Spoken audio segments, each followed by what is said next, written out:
Today it's road trip time with the BMW iX3 and very important questions of could this really be our next vehicle? Is it also suitable for our needs even long term? And we will drive this one way, 550 kilometers, 340 miles from the west part of Germany to the capital, to Berlin.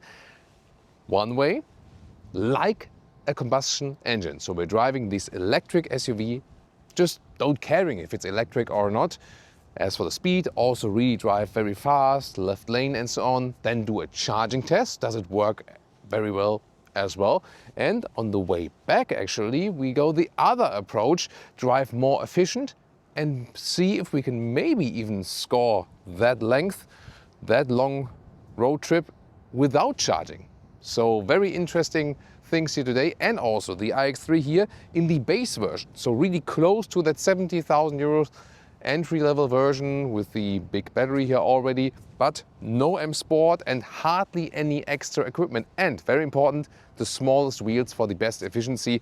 So very interesting things here coming up right now, and also drawing comparisons to the existing BMW X3 plug-in hybrid we're driving. How are the differences there? Then also the main competitors here, the Mercedes GLC EQ, which I've recently driven, now can also draw better comparisons, and also the Volvo EX60, because these other two, we are also thinking about moving to these two. So at this moment, we are totally open, also gathering some offerings from the dealers and see how the BMW iX3 scores in the long-term real-world test here today as for the concise range and what's good and what is maybe not so good with this vehicle. We also focus on these things that are maybe missing with the iX3 here today. So tune in now to Autogefühl with Thomas in 4K, full screen, full length. And of course also with Leah, especially on the long-term Autobahn trip. Let's go. And here the iX3 has no M Sport package. So that means you don't have high gloss black here in the front. So this is then here the normal black plastic, so to speak. It's not that obvious because this is also the sapphire black color. So if you would have a white color, for example, it would become even more obvious that you don't have the M Sport package. But here it's, so to speak, less contrast. I think when you have the black color, it doesn't make the biggest difference actually. Then here the iconic glow, the illuminated double kidney, this option is spec'd with this vehicle. But really, this vehicle has like 3 or 4 options and that's basically it. And here, so important for today's test, these are the 20-inch wheels, the base wheels, and with 255 millimeters wide tires. So these are also the small tires. So the front is always 255 and 20-inch. But the logic here with the iX3 is if you go for 21-inch wheels, you can have the same width or already the 275 in the rear. But these here are also the 255 in the rear. And then the 22-inch wheels would always be 275 in the rear. So last time we had the 22-inch wheels and scored some 20 kilowatt hours or 3.1 miles per kilowatt hour at 100 kilometers an hour, 60 miles an hour, and then 25 kilowatt hours at 130 kilometers an hour. So I'm really looking forward to today's test.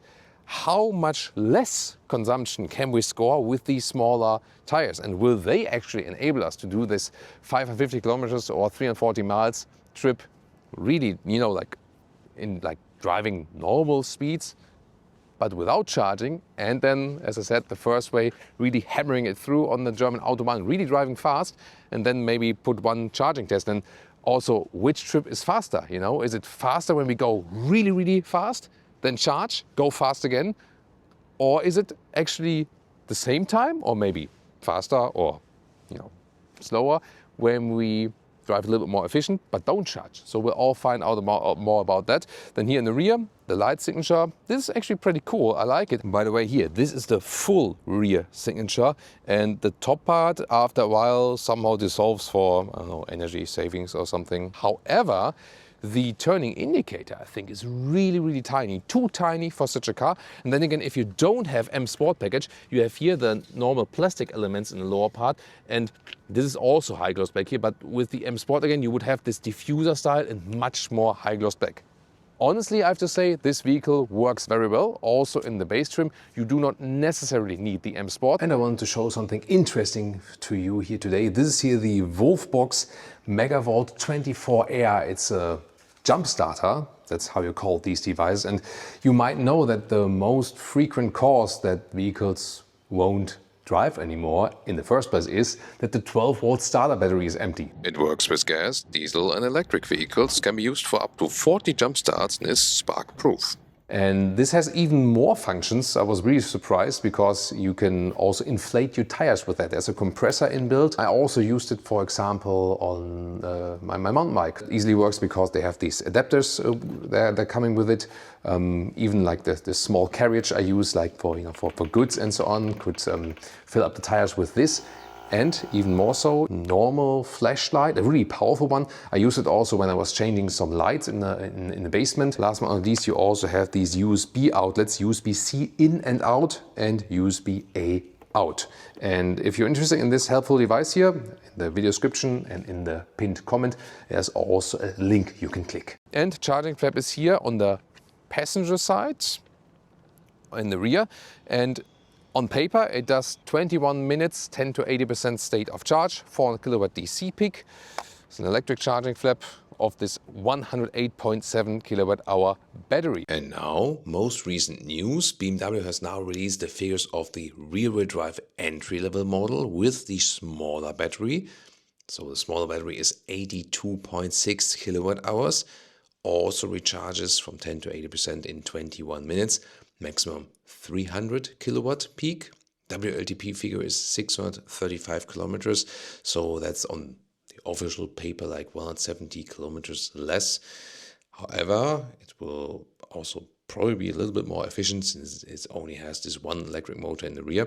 And the acceleration figure of the iX3 40, as it's called, 320 horsepower, is 5.9 seconds. So it's actually only 1 second slower in the acceleration figure in comparison to the all-wheel drive model you see here, the iX3 50 xDrive. Gotta say though, at an entry price, for example here in the German one, of 36,000 euros 400, that's only about 5,500 euros less expensive than the bigger battery. And for that price, especially when you then maybe have the leasing rate difference, it's probably not worth it not to go for the big battery. Quick look in the trunk already, or the boot.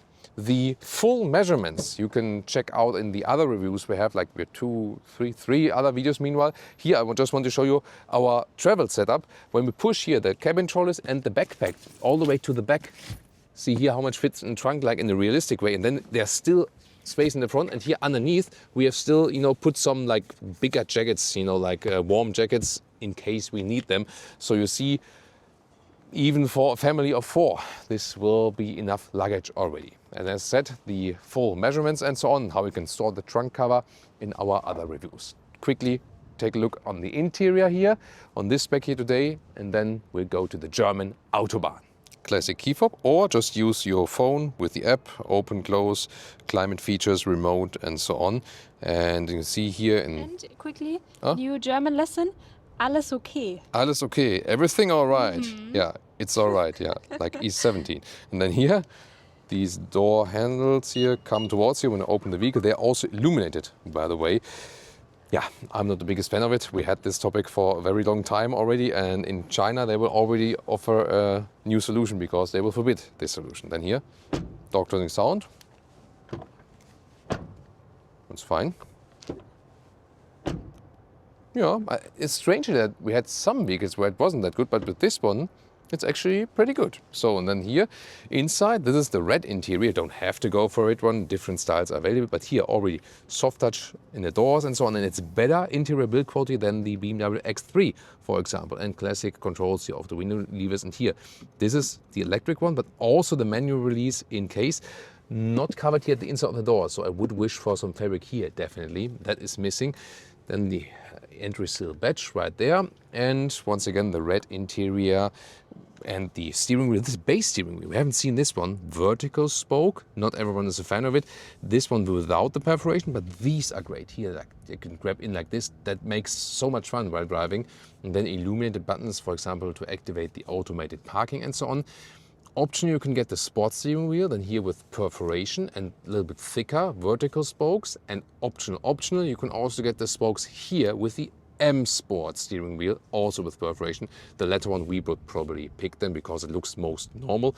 Great material, it's an animal-free material, highest quality, and also for the seats. It's super soft, super plush, and very comfortable. Here also for the sit bone area, and you can get these in white, in black, and so on. These are the comfort seats. Optional, the sport seats with this integrated head restraint style. And the sport seats are more comfortable in the shoulder area. However, these here, the comfort seats, are more comfortable in the sit bone area. These here are also more comfortable than the iX3 seats we currently have, gotta say that.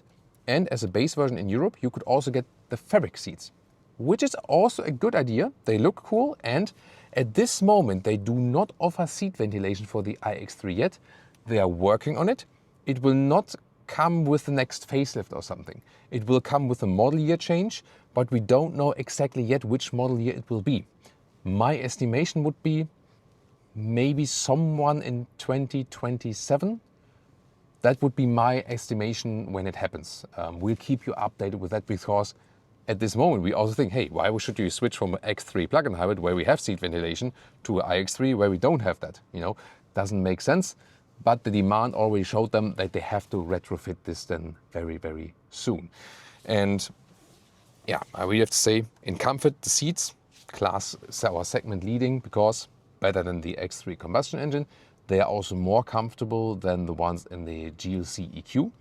Also more comfortable, so because the sit bone area is more plush, and it's also the softer material than in the GLC EQ, and also compared to the Volvo EX60. Doesn't mean the other ones are bad, but this one, you know, sets the barrier even a little bit higher. So that's pretty cool. But we also do have some features where the GLC and the Volvo are leading here the iX3. Because, for example, the GLC EQ and the Volvo EX60, again, depending on the trim, the EX60 only in the cross-country version that comes later, they offer air suspension as an option, whereas that's not available here in the iX3.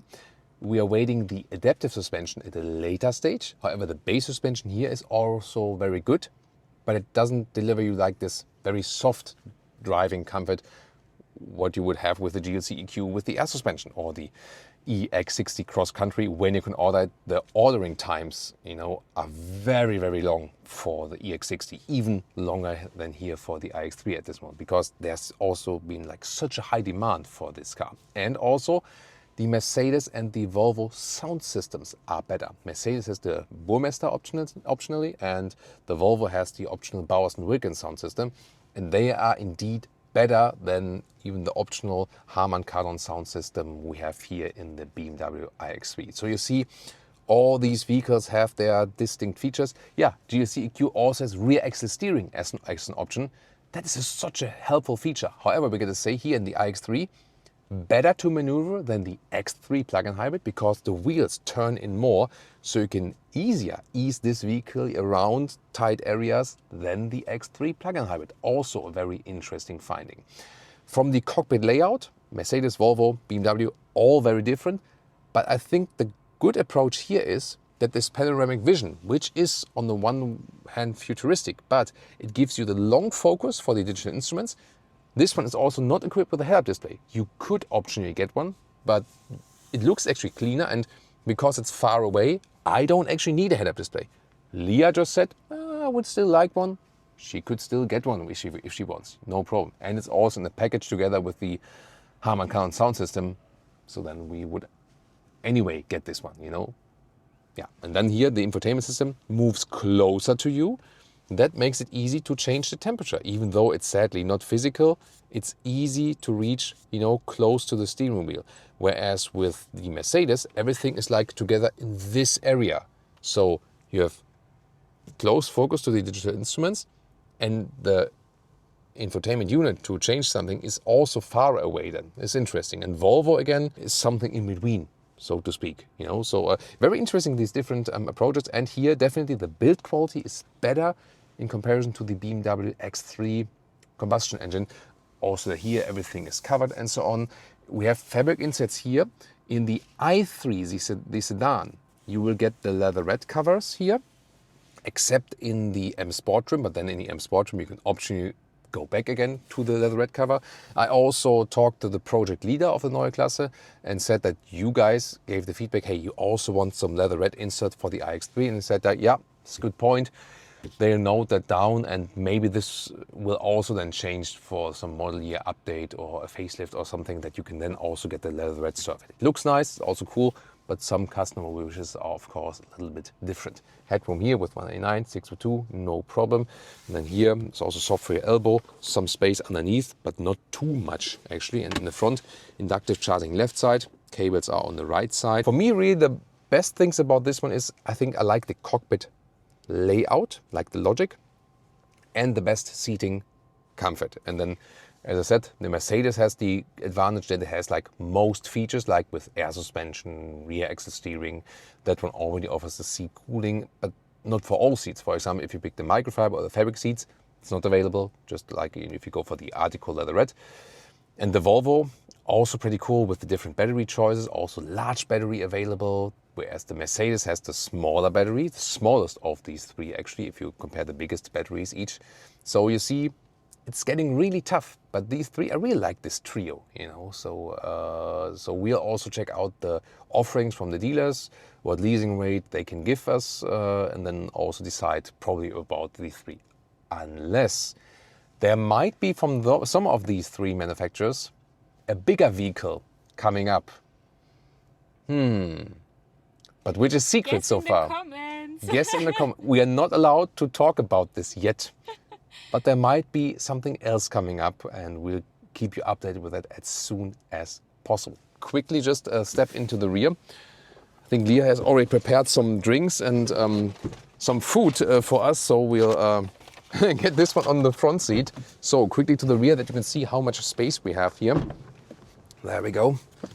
And there's a lot of space here, although I'm driving. And it's also better if you compare to the X3 plug-in hybrid version, for example, we have. And from the feet also not, you know, they're not too high, because it's the advantage of an electric SUV, and headroom also no problem. And it's also very comfortable here in the rear. And now we want to hit the road, and here from the western part of Germany to Berlin, it shows actually for these 550 kilometers or 340 miles, the car wants to do one charging stop here. So let's say after the 1/3 of the road for 8 minutes only. And then we're supposed to reach our destination with 10% here at the Brandenburg Gate in Berlin. So yeah, very interesting.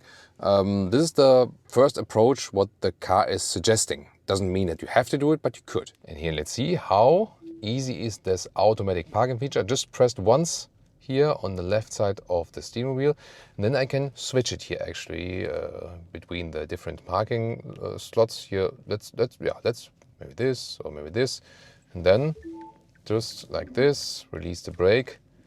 And to me, I honestly gotta say, before I have rather not used these features because they were maybe sometimes too complicated to activate, and it was sometimes too extreme, this experience. Like maybe it was quick, but you were shaking around. But here, the cool thing is it's easy to activate, and it is so smooth. So the car actually parks smoother than you would do that yourself automatically. And it's quick, but it's not too fast. So The stop is great. it's great. Yeah, also the smooth stop. So I think it's the calibration what makes it so good. And as I said, it's easy to activate, and it's quicker than you would probably do it yourself, but not too quick that you feel like, you know, you're getting sick from, for example, the Tesla system also works great, but it's sometimes so wild and shaking you around. But this one is exactly the calibration we need, and that makes it so attractive that you can also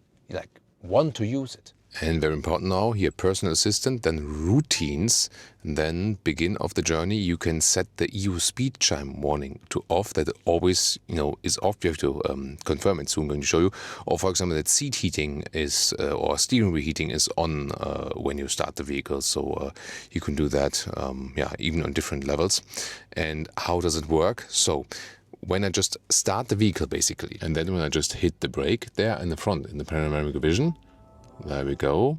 The routine says So just activate it, yes or no. Then you have to confirm with OK, and OK is in the middle of this crosshair. Thank you, Leah, and that's it. And the alternative would be here, pushing this button. So that would be the alternative to deactivate it. Now we start the driving and... Woo, road trip time! Yeah, road trip time!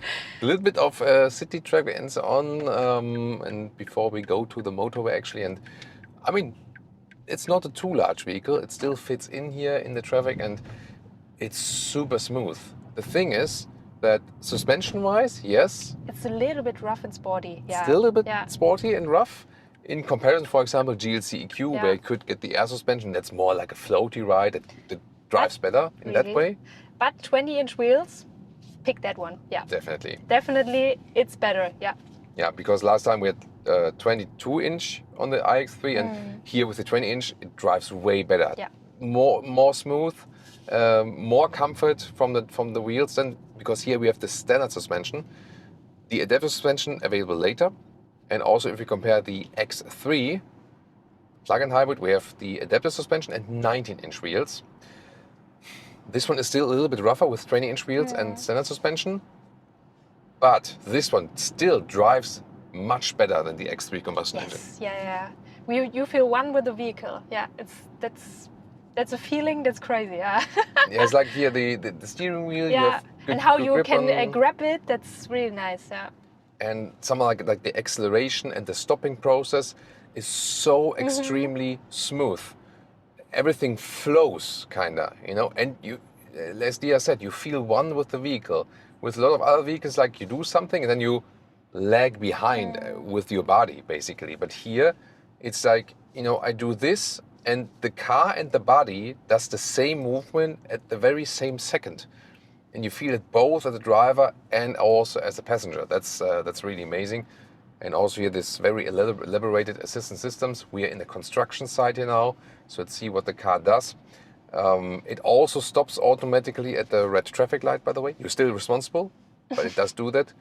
And also in a very smooth and elaborated way. And soon when we drive a little bit faster, then we can also do this hands-off feature that, you know, the car is taking over. Basically, you're still responsible, but you can take your hands off the steering wheel, you know. And here, in this construction site, super smooth here also. I'm basically doing nothing at this moment. And I don't feel scared or something.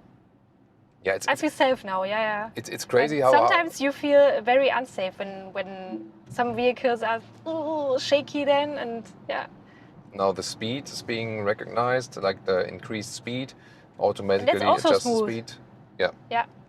Yeah, we had sometimes situations that when you have like the adaptive cruise control, the car accelerates too hard, it brakes too hard. And I was like, Thomas, She was always saying, cancel that, please drive yourself. Yeah. But you know, you would say like, let the car drive? Yeah, really, yeah. Okay, then I'm gone, Yeah, I mean, that's really something, you know, that this vehicle really reaches the skill level of a human. Of good drivers. Yes. And even goes beyond that sometimes, you know, in the smoothness process. And this is really something extraordinary. I do miss a little bit the air suspension from the GLC. I miss it. Yeah. I'm honest with you. I miss it. Yeah. Yeah. So that's really the thing. If you look at that, also like fast corner with 80 and super smooth. So if you say like, hey, what else do we wish for this car? Yeah, this the seat ventilation, which is hopefully coming soon. A better sound system like the Burmester in the Mercedes, and the air suspension. That would be really cool. And yeah, rear axis steering, that would be also nice. But then again, the iX3 has something that the GLC EQ doesn't have. You know, like better seating comfort and this more feeling unified with the vehicle. The bigger battery. Systems maybe here. Assistance systems are the best. Are the best, without doubt. At the moment, industry leading. That's really. I mean, they're all good, also in the Mercedes, right? But this one even goes a step beyond that, and we can soon also show you like the next step beyond that. But I mean, this is here like the traffic situation with this construction site. Something where you rather don't feel so much at home in a vehicle, but here we are like super relaxed. Sometimes really stressful here for me. Exactly. but we are feeling really relaxed, Yeah. now, and I just let the car do its thing, and it's doing that in a so sophisticated way, and we can just say, okay, this is not fun to drive. We here. can Well, sleep just do it. both. Yeah. Yeah, exactly. Yeah. Let's see here now, speed. Yeah, it's picking up instantly. Now I can also accelerate above that. And yeah, usually like when there's like this construction site thing, then some assistance systems drop out and say like, I won't do that in that way. Yeah. Wow. And Cool. at 100, like here at 80, 90, it's still very silent. Yeah, You know? even in the city, Yeah. that's very, very silent. Yeah. Some booming noises, You need to. maybe. Oh, oh. I think you have to. Let's see if the car is doing a lane change for me. Yeah, of course. Thank you. Yeah, I did. We are only in yeah. 2026. Yeah. But the future is. The future is here. The future is here. Yeah, I did that here with the indicator right now. When you are in this top. Oh, okay. Oh no, dropped out. See, that can also happen. So don't trust it 100%. Yeah. But not sure why I did that now. Maybe because the lines were. the lines and maybe the exit. Maybe it was It also was not saying. sure because of. Yeah. I don't know. But yeah, but that's why we're here to test. So you have these moments where you're like, wow, this is like super well done. But you see, there can also be some moments which are still irritating. So you always have to be on your toes, that you can still take it over yourself in case you need to. So yeah, but definitely good to know. And we'll soon now, when we drive a little bit faster, also start our first efficiency tests. Yes. These are perfect conditions for EV today. It's not too cold, Sunny not and too what hot. is it? 50 or 60? Oh, 80 18 degrees. That's perfect Yeah. for the battery. It's Yeah. really perfect, and dry road and everything. And these 20-inch wheels. So we can really recommend these 20-inch wheels if you go for iX3. Get them for the best comfort, especially when the adaptive suspension is not yet available. So that's definitely a clever thing to do. And yeah, acceleration is also fine. Yes, it's not the quickest one. The GLC EQ is faster there. It's enough, yeah. It's fine, Yeah. 4.9 seconds. Now it says like the Autobahn Assistent is available. Jawohl. Listen and repeat. Der Autobahn Assistent. So this is the Autobahn or motorway assistant. And that means now I can do this. When you see these Take off yeah. green lines here, then Exactly. you can take off the hands. Leah, from the meanwhile, steering knows wheel. more about cars than I do. Confirm. So, and now we can basically go drive to Berlin without me intervening, hopefully. And yeah, We've that's tested, yeah. super impressive. Super impressive. And I'm really excited for charging as well. Yeah. Yes. Let's see also then soon what we can do, like 10 to 80% state of charge. I will not take like exactly what suggested before, because we really want to show you like how quick is the charging. And let's see here, yeah, as soon as there's like freeway, then the car is also suggesting me I could look into the mirror to change the lane. But this is of course something where the assistance system is a little bit more careful than we would maybe be. Yeah. So we But could that's say, a good thing. yeah. I mean, the car has to be really sure about this, So because we say, there's like a gap, and like on the throttle, and I'm in there, The assistance system is saying like, I'm a little bit more careful, and maybe now that car is too close to, I think. So there's like a certain minimum distance that it has to have. Now after this yellow Astra is gone, now, yeah. Okay, now it's suggested I'm looking into the side mirror. And now the car did the lane. It's like magic, right? It's like Cool, yeah. And it's like the adaptation is really so nicely done. It's super, super smooth. So, yeah, kudos to that. Yes. And Now I'm enjoying my matcha latte oh yeah, she brought some, for the road trip here. and enjoy the drive. Some yeah. self-made matcha. And this is really, really, you can enjoy being driven in this vehicle. Yes, Really, that's really a thing. So yeah, driving-wise, I think the only thing I'm missing is air suspension and maybe the rear axle rear axle steering for narrow yeah, situations yeah. and for the parking garage. Then, but here the turning from the wheels is also good. yeah, like Yeah. not the inclination, like how the wheels turn Yes, in is yeah. really wide. It's better than in the X3. Yeah, I think we filmed that, right? Yeah, we filmed that earlier, indeed. Yeah. And I mean, at 100 kilometers an hour, 60 miles an hour, noise insulation is It's also fine, fine. yeah. It's fine. I'm looking forward to how it is like at higher speeds, because there is no lamination in the windows, not Yeah. available here for this one. So let's see how that one scores at a later stage. But here now 120, still fine. I would even say it's more silent than the X3 plug-in hybrid maybe, we have. yeah. And It's fine. I mean, I'm happy. the GLC EQ had the lamination, but I talked about that in the driving part. I didn't find it. I mean, I found it extremely silent up to 100, and then on higher motorway speeds, not so extremely silent as expected. So that I think we have to test it head to head again. Yeah, Leah wasn't there. Jonas was joining me on that one. So I think that we have to test again head to head. But Yes. so far, let's say at normal, non-extreme German motorway speeds, it's fine with the insulation. You know, 130 kilometers an hour. 2 yellow vehicles. Oh, yellow A3 sedan and yellow Opel Astra or Vauxhall Astra. Interesting. But I like the Astra color more. It's more golden. More golden, right? Let's see. You're Like so golden. Oh, wait a minute. Oh, we have some Leah singing lessons here as well. And now we need to stop before the car needs to charge because Yeah, someone needs to wee. Yeah, but that's the thing, you know. So the car wouldn't need to stop, but we do. And now it's time for the sport mode. Sport dynamic, and from 100, let's see, let's go. Woo. Nice. 170, 180 kilometers an hour. Wow, good acceleration, and the car feels so stable actually. That's yeah, that truck didn't feel that stable though. Gotta say that. And then let's see about the wind noise, where it's still fine. I think 130, 120. Yeah, I think yeah. 140 is also fine still. Yeah. So like 80, 90 miles an hour, but above that then it gets low. But I think for most situations that's fine. Yeah, 150, then the wind noise but picks up. But also fine, it's not that loud. That's fine, yeah. Do you also see the front hood is shaking a little bit at these high speeds? Yeah. Yeah, I'm not sure if it's about the thin metal there. Maybe, yeah. I'm not sure if it's like a visual illusion, but I think maybe something. Need to investigate that actually.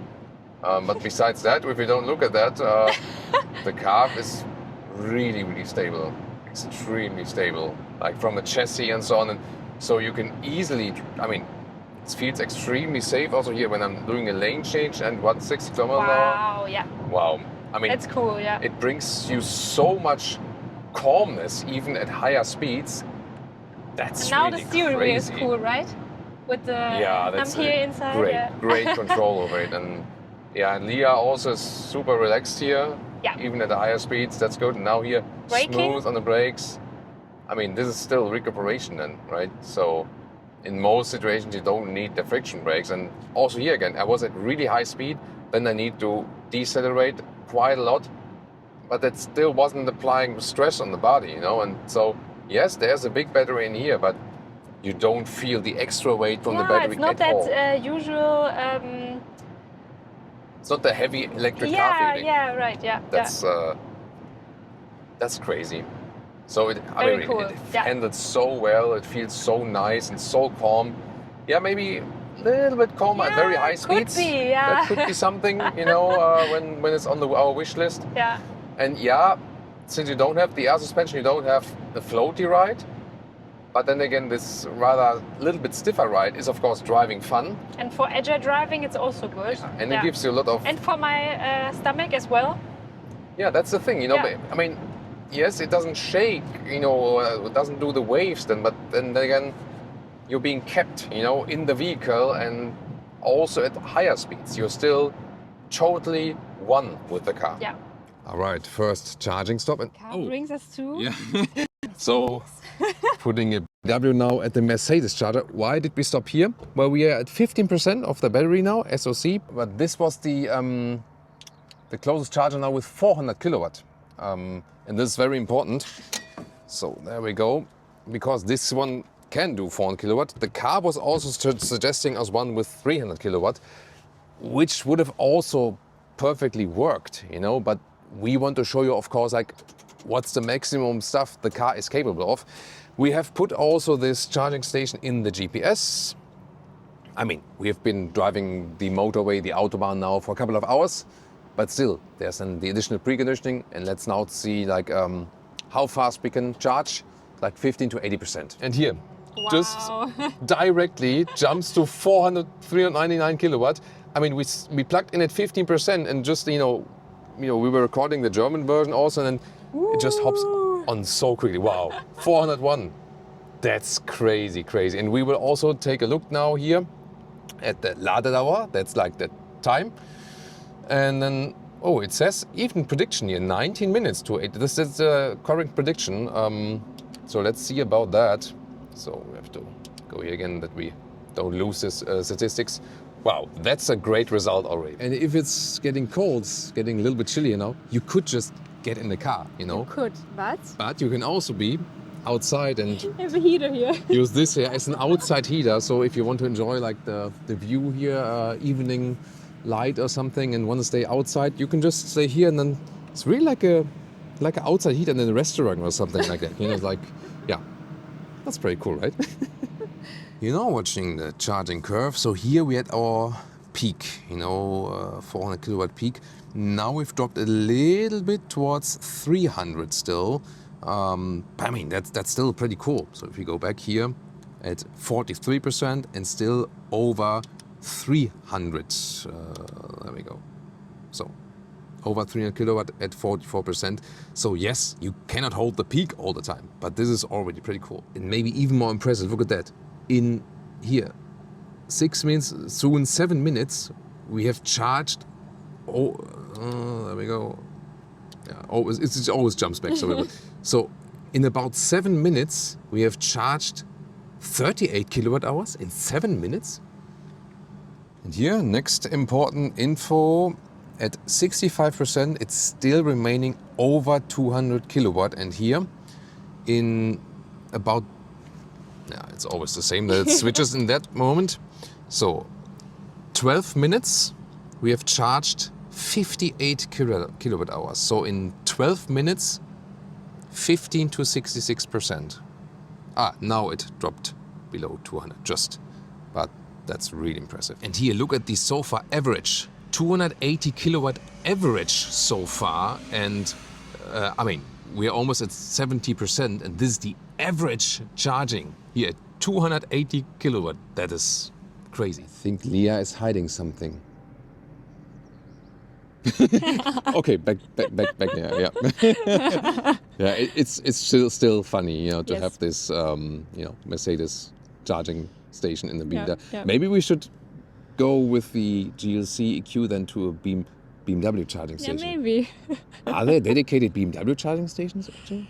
I mean, they are working with the Ionity network, right? But I think they don't do it, right? No. I haven't seen some. Yeah, interesting. I think so, yeah. But like one another interesting point is here that we could have easily just recharged like 5, 6, 7 minutes, and that would have already been more than enough to reach our destination. So this would easily just be a fuel stop. Doesn't matter if you charge at 10% or 20%. Yeah, that too. You know, if we would start at 10 or 15 or 20, that doesn't matter, because when you directly reach this 400 kilowatt peak at such a station here, that's a matter of seconds. And it's really that we don't need to do 10 to 80% because, you know, like a fuel stop time would have been enough. So you can really say that with this charging speed here, this is like driving a petrol car also on a long journey, if you have such a good charging station. I gotta say that. Yeah. And now we're closing into the 80%. Now it has dropped. It's still above 100 kilowatt, but yeah, almost there. So let's see here. This is the charging curve. There we go. So there it kept dropping, but it's still like on a very high level. Average is still 250 almost, and yeah, so basically we almost made it. So like 15 or 16 to 80%. Let's go back again. So in about 18 minutes. That is pretty good result, and we could have been even quicker, as I said. if we cancel like at 60% or so, and for most destinations it would have been enough. There we go. Looks always very cool, right, with the animation in front. Reached our destination. And the cool thing is here in this hotel basement garage, we can then directly charge again, that we can start like when going back directly with 100%. And the good thing is here, even if the luggage would be still in the back, here easy to access the front, then there's the charging cable underneath, and you have to release it from the inside though, like the top hood, so there's no like easy mechanism like with the competitors. So now we just had a nice breakfast in our favorite hotel here in Berlin, and they also have this nice yard here. Almost looks like I'm in the jungle. How did we drive to Berlin now? We basically had no upper limit. So sometimes we were also driving like 160, 170 kilometers an hour. Not for a very long time, because usually that's hardly possible in Germany when you drive during the day. So unlimited Autobahn speed is often possible when there's hardly any traffic and when you have the Autobahn routes which are not, in heavy traffic at all, but between Berlin and West Germany, there are some minor parts, but you cannot drive it like for hours and hours and hours all the time. But we did not limit ourselves, so we drove quite quickly overall. Total amount of today, because the car first came to us in the morning, over 800 kilometers only on this day, over 500 miles and 173 kilowatt hours used.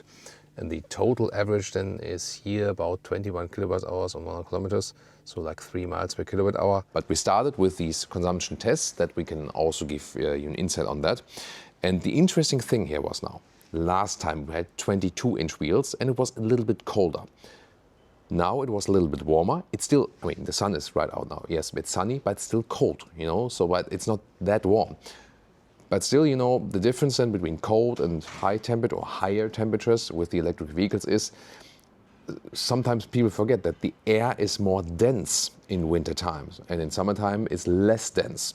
And this air density also leads to a high consumption and of course heating the battery and heating the cabin. So these three factors of course play a major role.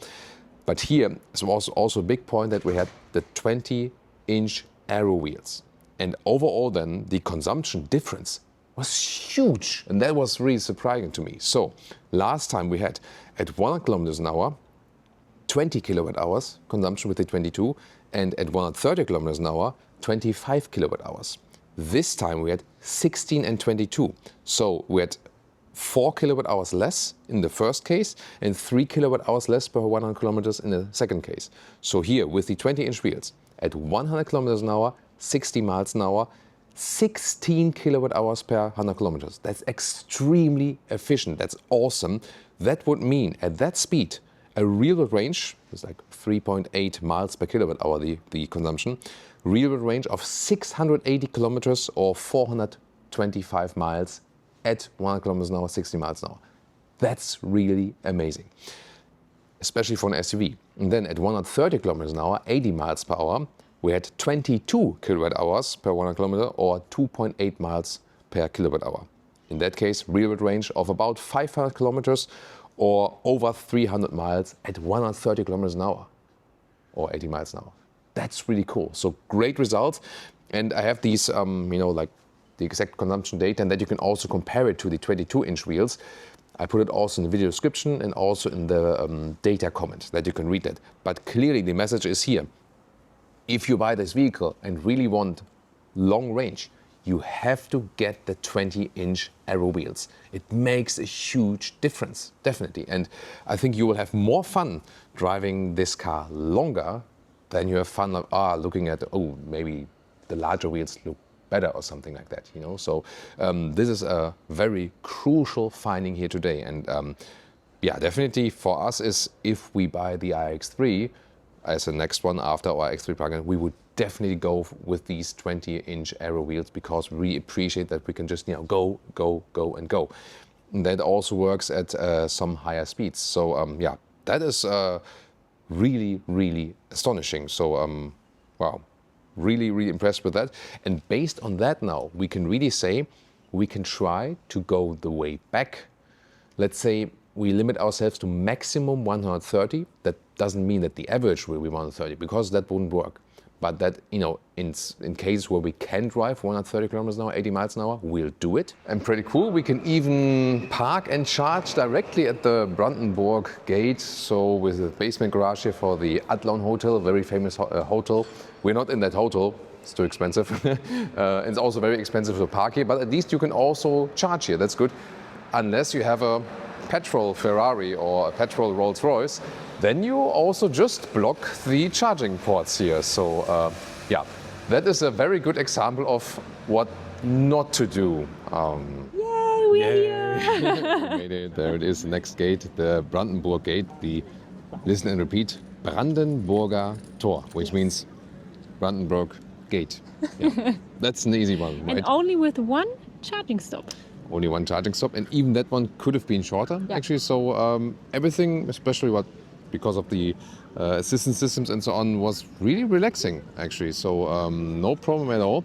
And we are always happy to be in Berlin. It's a great city. And the thing is, I'm always, because I'm very interested in history, I also studied part-time history. And when I see like the iconic stuff like the Brandenburg Gate here, for me, Berlin is always like a mix of like the worst and the best of Germany. Yes, Because also here this gate and many other main sites here really saw the worst and darkest times of German history, but also the brightest times. You know, so behind us you also can see like these. They have like some stones in the ground where the Berlin Wall was actually, and yeah, the gate here was basically in the middle of it.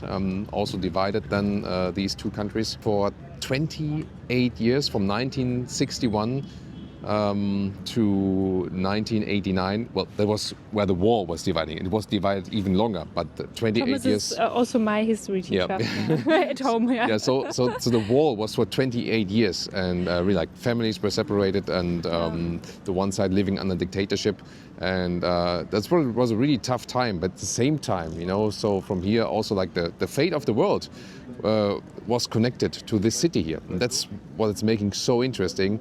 And of course, modern things, you know, like great food from all over the world. We always love to visit lovely people, different restaurants, from all lovely over people. the world. Yes. And yeah, many tourists come here, of course, from all over the world. And I think the most important thing about the vibe in Berlin is that you can come here no matter like where you're born, where you're from, how you look like, who you love. It doesn't matter, and no one cares, you know. So you're not judged by how you look or what you do. And this is a great thing, actually. Yeah. There are also bad things like highest car theft rate in Germany. Oh. So you better be careful. That's why we're also in that basement garage, for example. This is completely crazy here now. So we are like just walking here, and now That was the... Yeah, we just passed the wall, actually. It's crazy. We just literally walked over the Berlin Wall where it used to be. That's a harsh light. You can hardly see my eyes meanwhile because the sun is like so bright. Well, it's 3 o'clock actually. It's quite late already. Yeah, but here, of course, behind us, the Reichstag. That's the building, and this is where the Bundestag actually resides. The Bundestag is the German parliament. So Reichstag, the name of the building. Bundestag, name of the German parliament. And yeah, you see the glass top there. You can visit it. We've been here together like I think 4 years, 3 or 4 years ago. Yeah. We don't It was go. our first trip here. Yeah, when the first trip. Maybe to that's Berlin. because it's so important to us here. I don't know. Yeah, maybe. Yeah. Maybe that. Yeah, we're quite often here, but we don't always go to the top. You have to buy tickets for that, but you can actually. It's nice. Nice Yeah, it's view really from nice. There, yeah. It's really nice actually, and the glass top designed by Sir Norman Foster. So that's also a thing, you know. Of course, like basically a UK heart on top of the German government building. Yeah, and I think like we Germans, we are still very grateful for like today. You know, they are all our allies, but at that point, our today's allies, they sacrificed their lives for our freedom, and we're still very grateful for that. I can stand here right now and say what I want about our chancellor, and I won't go to jail for that, you know. So this is this to me actually one of the most important things in our life, which so many people take for granted, you know, but it's not. It's actually not. Yeah, and this is also Berlin here, relaxing alongside the Spree River. It's really cool and nice weather. This is the train station, main train station, opposite side of the river here. And you can even sit in the sun, almost like at the beach, actually. So that's pretty cool. Yay, I'm driving now. Now it's Leah's time to drive, and we want to hear more about, you know, like what she actually has to say. And well, actually, she's not driving because, again, the car is just driving itself. That's so cool, yeah. Let's step up the game because the iX3 from us, it's not that good. The X3. X3 from us, yeah. She's already talking as we would own the car. That's dangerous. That's dangerous.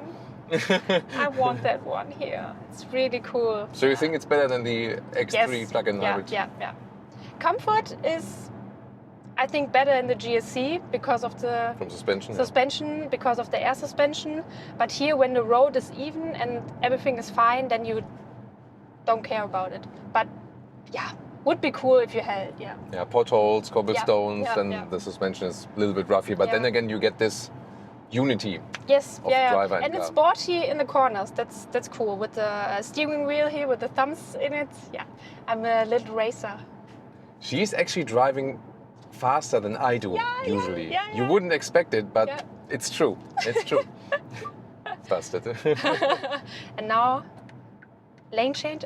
Okay. Because the construction site now. Maybe because of that. Yeah, it doesn't do like the thing in the construction site, then, you know, because I think we are approaching construction site. But yeah. Seating comfort is also very nice. I love it, but could be a seat ventilation. Would be nice. Yeah. What about the steering feeling itself? It's light but direct. You know what to do when you sit in. Then you're like, okay, no, I'm ready to drive it. Yeah, so much fun, really. Yeah, I'm happy. Yeah, that's definitely a good sign for a car, because Leah also has become very critical, you know, with car. So like a really car critic, so to speak. So that's definitely a good stem for the iX3. So I'm also looking even more forward to what she will have to say about the GLC EQ and the EX60 when we drive these very soon together. Then. So I mean, the light steering is also very important for you. That it's light to control, but at the same time it has good feeling. Yes. And it's easy to control here because everything has a button, not a real button, but you know what to do here with that one. It's easy to start that. Yeah. And I also got the feeling like, I mean, I'm used to drive new cars every day since like 15, 20 years. But for Leah, when she gets like a new car, of course, she doesn't have so much experience with changing vehicles. Yeah. But here she was like starting to drive and immediately like felt at home. I was thinking like she was driving as like she has driven this car like for 10 years, you know. So at least that's what I I felt it too. Yeah, that's I agree. Yeah. I'm happy. Yeah. Any wishes? Yeah, air suspension. Air suspension, seat ventilation. That would be nice. And the 360 camera thing. Yeah. This was very interesting because this very vehicle is not equipped with everything. It doesn't have head-up display. It doesn't have 360-degree camera. So that is one thing. You need the 360-degree camera for this vehicle. That's really important. Yeah. So we finally found a vehicle from BMW. I think it's a good move that doesn't have all the specs. So then you can give better tips for you, like which features don't care about it, but which ones do you really need? And the 360-degree camera, you should definitely have the click on that when configuring. And the 20-inch wheels, that's really, really needed for comfort. So we already drove out of the city now, and now the GPS says, because we already covered a few kilometers now, still 520 kilometers left, and the prediction in the car says now 500 kilometers it can do. Of course, it was like with the average where we drove also faster and so on. So let's see if that still works now, going home without a charge in between. Let's see about that. Yay, we arrived. We made it. Now in the dark basement garage, and Leah did a very great job actually. Now she's very tired. Yeah. But this is actually the longest range Leah has ever covered in the vehicle, because the iX3 also helped her and she could relax a little bit with this hands-off feature here. That's true. And we really did it like also without doing any brake, because we went to the toilet right before one more time, and then we actually really made it through. Yeah. Wanted to make this test here, and like the figures here are really crazy, really crazy, and shown in the panoramic vision in the front, but also in infotainment. So panoramic vision here says we have covered now 530 kilometers. And there 10% left. 10% battery and 62 kilometers left. So we could have done here 590 kilometers, or it's like 370 miles overall. But that's really like 100 to 0. It's always good to have somewhat of a buffer. But this was easily possible now. And the way we drove was really, we drove always 130 kilometers an hour, 80 miles an hour when it was possible. But sometimes there was construction site. Once there was like a closure on the road, we had to go off, go on again. And we also had some city traffic at the beginning, and some small city traffic like at the end. So the overall average here is 100 kilometers an hour average speed. And we have the total consumption of 18 kilowatt hours on 100 kilometers. And that's looking at my clever list, you know, always well prepared. So 18 kilowatt hours on 1 kilometer is 3.45 miles per kilowatt hour. That's really amazing. That's really cool. Why is the result slightly worse than before when we tested 100 kilometers an hour, 60 miles an hour? Because that was reset and then only 100 kilometers an hour. Now, in this 100 kilometers an hour, there's also some slower city traffic, but there's also a lot of 130 kilometers an hour in there. That's why the value here is worse, but still, it's really great. So and it was fun to drive. That's cool. That's good. I mean, even that, you know, and here the overall consumption, we used 96 kilowatt hours from that battery, and 94, almost 95%. It was just the powertrain. Why should you be afraid of driving an EV right now? You know, this was actually an even better experience. Gotta say that. Yeah, what is there to improve? We mentioned it. You have this unified feeling of the vehicle, and it's drive very sporty, but of the course of being a little bit rough. With the 20-inch wheels, it's the best driving experience you can get. You should get 20-inch wheels for range and for comfort, but still, like the GLC EQ would drive softer with the air suspension, or when the Volvo EX3 has the optional air suspension, but only if they have this optional air suspension. Otherwise, it probably won't make the biggest difference there. So air suspension, we would wish that. Then laminated windows would be cool to get the noise level even more down. I mean, up to 130 kilometers an hour, it's fine. And most people worldwide will not use this car at higher speeds. And that also leads to the next critical thing. At about 150 kilometers an hour, the front hood starts to shake a little bit. 93 miles is that. The front hood starts shaking a little bit. Not sure if the metal is too thin. We had the same, by the way, with the Lexus RZ in the latest generation. And what's happening to the front hood? BMW says, yes, indeed, it is actually pretty thin at this moment because for the pedestrian safety. That's a very crucial point. So at this moment, it's trimmed on maximum pedestrian safety. And then this goal conflict is that it's, you know, a little bit shaking at very, very high speeds. And now they're looking into that with that feedback and say they want to hit the spot even better, that it still fits the regulations for pedestrian safety, but they make it a little bit thicker, that it doesn't shake anymore. You know, it's more like a cosmetic problem. It still shouldn't be, but it's interesting that they kind of know there is this goal conflict, and then you have to hit that very fine line where both things are basically fulfilled. Yeah, very interesting. Here, this one was equipped with a bass sound system. Do not get the bass sound system unless you're listening to radio only. That's fine. If you really want to listen to proper your music, you have to get the Harman Kardon sound system here. And you have to get the 360-degree camera. It's a must for this vehicle. This is also not equipped with that, but it was very interesting to get a vehicle from BMW that's not equipped with everything, that you can check out, hey, what do you need and what you maybe don't need. So that was also a super, super interesting insight. And we have more, of course, from the iX3 and the GLC EQ and the EX3.